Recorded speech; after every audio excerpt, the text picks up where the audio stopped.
অসমৰ মুছলমানক কৈ আছোঁ শুনক। এতিয়া হিমন্ত বিশ্ব শৰ্মা যিটো কৰি আছে সেইটো লৈ উজনি অসমত কৰি আছে। যদি উজনি অসমত আমাৰ মুছলমান মানুহৰ কিবা এটা হয়, এটা মানুহ যদি মাৰ খা, আমাৰ নামনিত 10টা মানুহক মাৰিম। 10টা মানুহক মাৰিম বুলি নামনিৰ যিমান মুছলমান মানুহ আছে সবাই একত্ৰিত হওক, আমিও একত্ৰিত থাকিম।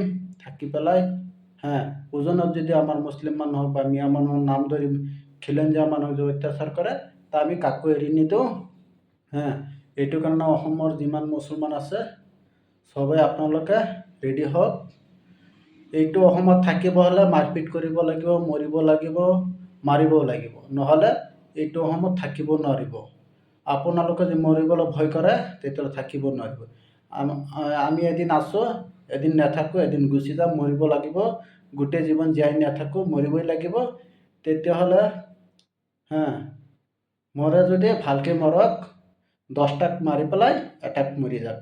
আমাৰ মুছলমান মানুহ যিবিলাক আছে সবাই সজাগ হওক, দা ৰাতি ৰেডি কৰক। মৰিবলৈ মৰিম, বাচিবলৈ বাচিম।